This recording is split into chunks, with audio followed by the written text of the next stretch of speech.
Ouvrit le deuxième sceau, j'attendis le deuxième être vivant qui disait viens. Et il sortit un autre cheval roux. Celui qui les montait reçut le pouvoir d'enlever la paix de la terre afin que les hommes s'égorgent les uns les autres et une grande épée lui fut donnée.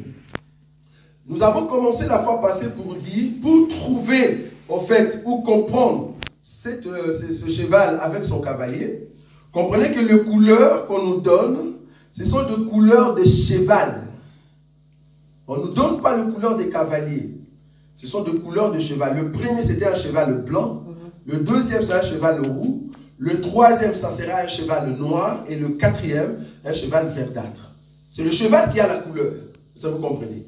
Or, nous avons dit la fois passée que le cheval, c'est tout un système, une organisation d'hommes. Ça peut être un royaume.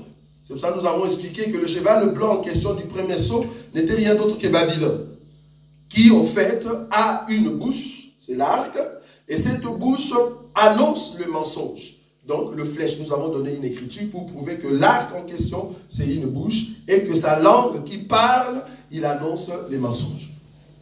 Alors aujourd'hui, nous allons expliquer maintenant ces chevals roux. Nous allons prendre une écriture. Je suis dans le livre de Genèse. Regardez. Il ne faut pas aller dans les dictionnaires et chercher le mot roux. Vous n'allez pas le trouver. Si vous le trouvez, ce n'est pas ça l'explication de la Bible.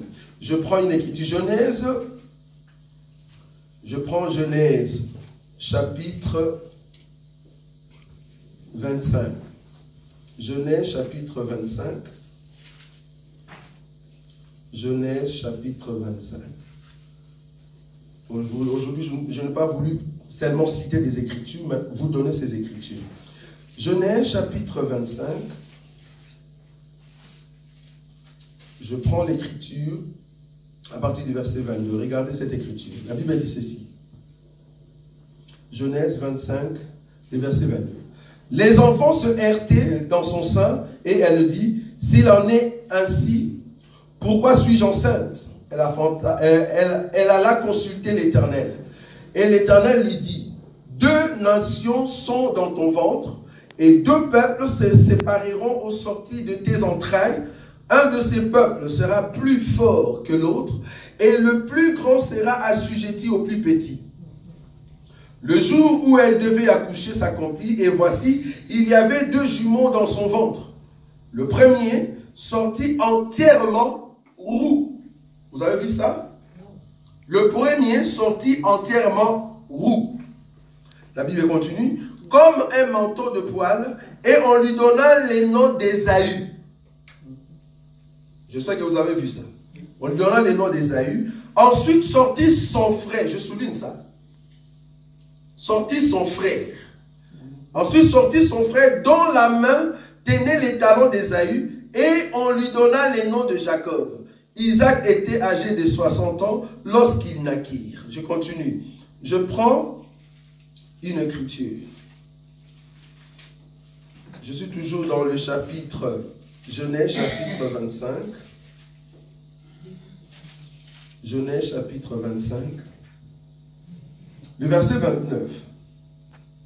Comme Jacob faisait cuire un potage, Ésaü revint de champ, accablé de fatigue, et Ésaü dit à Jacob, laisse-moi, je te prie, manger de ces roux. Vous avez vu? De ces roux et de ce roux-là, car je suis fatigué. C'est pour cela qu'on a donné à Ésaü les noms de Édom. Vous avez vu ça? Si Ésaü s'appelle Édom, c'est par rapport à sa couleur. Édom veut dire la couleur rousse. Donc quand nous voyons le deuxième sceau et que le cheval a la couleur rousse, nous avons compris, parce que remarquez qu'il va amener la mort où? Sur la terre. Quelle terre? Ce n'est pas sur tout le monde. Sur la terre de son frère. Je vous ai dit que le livre, c'est écrit au-dedans et en dehors. Dans ces sceaux ici, après la croix, il faut que nous voyons Édom, qui a la couleur rousse, vienne lutter avec son frère Jacob. Abdias, regarde. Abdias Je vais donner des grandes lignes pour aller vite. Hein. Donc, s'il y a des questions, nous tâcherons de faire une conférence et nous allons poser des questions. Abdias, chapitre 1er. Abdias. C'est un livre qui est seulement en 2 pages, alors ce n'est pas facile de le trouver. Abdias, je prends Abdias, chapitre 1er. Je commence à partir du verset 9. La Bible dit ceci. Tes guerriers, ô Téman. Téman, c'est qui? C'est l'un des fils d'Ésaü. Tes guerriers, ô Téman, seront dans l'épouvante, car tous ceux de la montagne d'Ésaü périront par les carnages. À cause de ta violence contre ton frère Jacob. Je souligne ça. Abdias, 1er, je commence à partir du verset 9. À cause de ta violence contre ton frère Jacob, c'est une guerre entre frères. Le cheval au roux, c'est une guerre entre frères. C'est là-bas que nous avions dit, nous allons expliquer le djihadisme. Bon, je pense que nous n'aurons pas le temps, mais nous allons l'expliquer quand même par rapport à l'église. À cause de ta violence contre ton frère Jacob, tu seras couvert de honte et tu seras exterminé pour toujours. Mais regardez le verset 11. Le jour où tu te tenais en face de lui, le jour où des étrangers amenaient captifs son armée, où des étrangers entraient dans ses portes et jetaient les sorts sur Jérusalem, toi aussi, j'aime ça, toi aussi, qui? Édom. Toi aussi, qui? Le frère de Jacob. Ils sont sortis d'un même ventre. Quand nous disons d'un même ventre, le ventre, bibliquement parlant, c'est la terre. Dieu a dit, dans ton ventre, il y a 2 nations. Ça, vous voyez ça? Le ventre, c'est une terre. Édom et Jacob sont sortis d'une même terre. Alors, Édom va commencer à combattre son frère. Et quand est-ce que nous allons remarquer cela? C'est après la croix. Parce que nous avons expliqué que les 4 êtres vivants, c'est après la croix. Vous allez comprendre pourquoi. Parce que nous allons prendre la parole d'Édom lui-même. Il va expliquer ça. Toi aussi, tu étais comme les deux. Je prends le verset 15. Car le jour de l'Éternel est proche pour toutes les nations. Il te sera fait comme tu as fait. Tes œuvres retomberont sur ta tête. Car quand vous avez bu sur ma montagne sainte, ainsi toutes les nations boiront sans cesse. Là, Dieu est en train de condamner Édom. Il les met parmi toutes les nations. En d'autres termes, Édom se comporte comme Babylone. Ici, Dieu compare Édom que toi aussi, tu es comme Babylone, tu attaques Jacob. Mais si tu es roux, c'est parce que tu es la personne qui est sortie du même ventre avec Jacob et que tu es Édom. Quand est-ce que la colère d'Édom est montée? Je vais prendre une écriture, regardez. Rentrons dans les livres de Genèse. Genèse chapitre 27. Regardez ce que Édom a dit. Ce que Ésaü a dit. Édom a dit ceci. Le verset 38.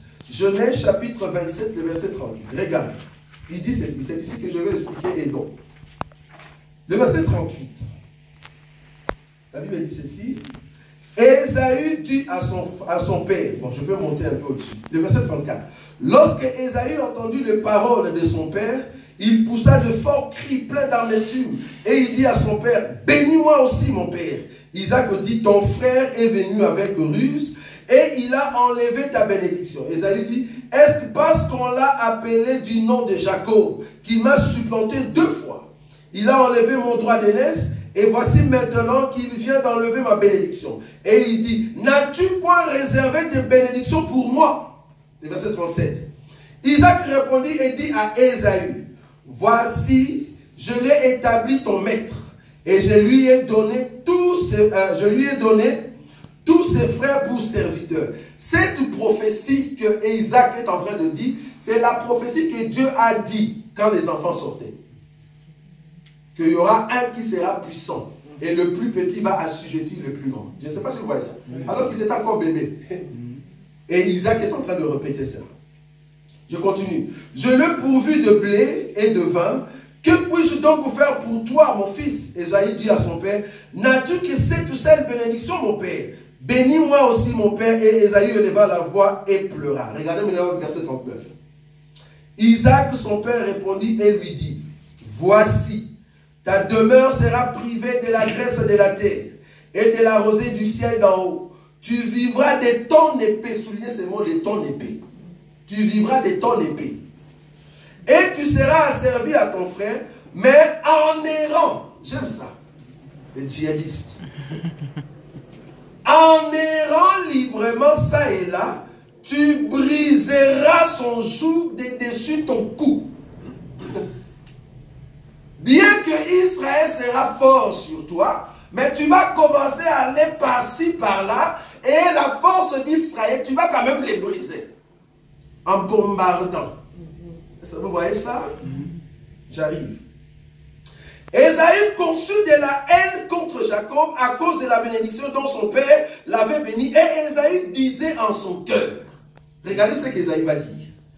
Les jours du deuil de mon père vont approcher et je tuerai Jacob, mon frère. J'aime ça. Le cheval roux, c'est une guerre entre frères. Et quand est-ce que Esaü va commencer la guerre? Il a bien dit que le deuil de notre père arrive. Or, le vrai Isaac, celui qui est en fait la postérité d'Abraham, le vrai Isaac, c'est notre Seigneur Jésus. Quand le Seigneur Jésus-Christ est mort à la croix, nous entrons dans la période qu'on appelle période des deuils. Que nous appelons la maison du deuil. On a déjà donné cet enseignement. Nous entrons maintenant dans la maison du deuil. C'est pendant ces temps-là. La maison du deuil n'est rien d'autre que le temps de la grâce. C'est pendant ces temps-là que nous voyons la manifestation ou la colère des dons. Contre qui? Contre son frère.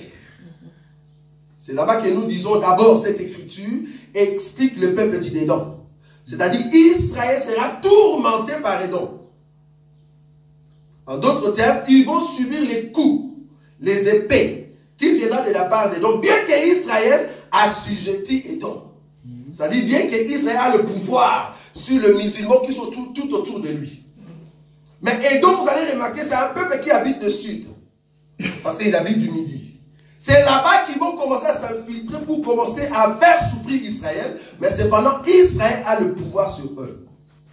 Si nous prenons cette même écriture concernant nos églises, nous l'avons dit la fois passée, dans l'église, ceux qui peuvent nous combattre, ce n'est pas ceux qui sont des païens.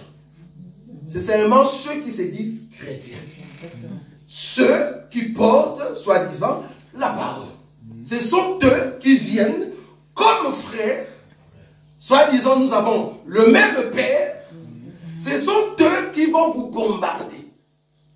Les djihadistes. Ils vont venir au nom, soi-disant, d'Isaac. Mais en réalité, ils ont la haine dans leur cœur. Cette sémence sur terre, c'est-à-dire dans la doctrine, nous le voyons aussi dans l'église. Celui qui nous combat, c'est seulement ceux qui se croient avoir les seigneurs. La Bible dit, c'est Jésus qui est en train de parler, il dit ceci. Il y aura un moment, les gens vont vous tuer, croyant rendre un culte à Dieu. C'est-à-dire, ils vous tuent, ils vous persécutent, croyant rendre un culte à Dieu. Pourquoi? Parce que vous êtes la postérité que Dieu a choisie. Parce que Jacob, c'est là-bas que réside la bénédiction de Dieu. Mais cependant, il y aura ceux qui viendront, qui ne supportent pas la vérité, qui n'ont pas la bénédiction de Dieu. Ce sont eux qui vont vous combattre. Ils vont se présenter comme étant des frères. Mais cependant, dans leur cœur, il y a cette haine qui monte. Donc, j'avais pris encore cette écriture des dons pour vous prouver que Édom, c'est le frère de Jacob et que sa colère doit commencer après la croix. En d'autres termes, après la croix, voire même après le 4 êtres vivants, parce qu'il doit encore continuer. Nous allons voir d'autres sceaux à partir du 5e sceau. Vous allez comprendre que même Babylone, parce que l'Écriture dit que Édom va s'allier avec Babylone pour combattre Israël. Donc, à partir du 5e sceau, vous allez voir qu'en réalité, Édom va aussi continuer ses œuvres, mais à partir du 5e sceau. Mais j'ai pris cette écriture au temps de l'Église pour vous prouver que même à l'Église, nous souffrons de ces choses, de cet esprit, de l'esprit roux qui dérange l'Église. Ceux qui viennent, ils entrent, vous voyez qu'il a vraiment la grâce de Dieu, il marche avec vous, il mange avec vous, mais dans son cœur, ce qui se passe, toi tu ne le vois pas. Il ne t'aime pas. Il n'y a pas cet amour fraternel. Au contraire, il est en train de concevoir des pensées afin de détruire l'œuvre. Et toi, tu ne le vois pas. C'est un esprit roux. Un esprit qui combat son frère. C'est là-bas que je suis. Un esprit qui combat son frère. Alors que vous êtes dans le même ventre. Vous êtes sortis du même ventre. En d'autres termes, vous avez le même enseignement. Même enseignement, même ventre. Et Jésus-Christ, c'est votre terre. C'est là-bas qu'il y a la guerre. Et ça, vous voyez ça. Nous les appelons comme des djihadistes. Je vais prendre encore une autre écriture. Je vous ai dit que dans le verset de Genèse, là où nous étions, Genèse chapitre 6. Regardez. Il y a 4 éléments qui sont là-bas, qui sont très importants. Apocalypse chapitre 6. Le verset... Apocalypse. Pardon, Genèse. Je dis Apocalypse, s'il vous plaît. Apocalypse, le verset 8. Je vous ai dit, la deuxième partie, la Bible dit ceci. Le pouvoir leur fut donné sur les quarts de la terre pour faire périr les hommes par l'épée, par la famine, par la mortalité et par le bête sauvage de la terre. Qu'est-ce que je veux dire par là? Remarquez. Vous allez voir qu'ici, dans les 4 premiers sauts, on nous parle de un quart de terre. Vous êtes d'accord avec moi? Mais il y aura un moment, quand nous allons toucher le 5e saut, on ne parlera plus de un quart, mais on nous parlera de un tiers. Est-ce que vous voyez ça? Il y a normalement une différence. Est-ce que vous voyez ça? Normalement, il y a une différence. Quand on parle de un quart de terre et un tiers de terre, ce n'est pas la même chose. Nous démontrons que, selon les évangiles, Jésus va expliquer en fait le parabole du semeur. Vous vous rappelez? Il parlait des 4 terres. Ça va? Vous êtes d'accord avec moi? Dans cet enseignement de 4 terres, nous disons toujours, je ne sais pas si nous l'avons dit ici, Jésus explique en fait le païen. Jésus explique dans cette parabole la Vierge folle. Jésus explique dans cette parole la Vierge sage. Et enfin, Jésus explique le 144 000. Est-ce que nous l'avons déjà dit ici? Je ne sais pas si vous l'avez déjà vu. Nous allons lire ça. Nous sommes parabole du semeur. Les lecteurs de la Bible, aidez-nous. Matthieu combien? Aidez-nous. Alors, parabole du semeur.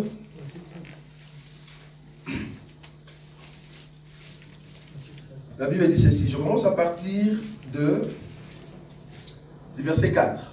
La Bible dit...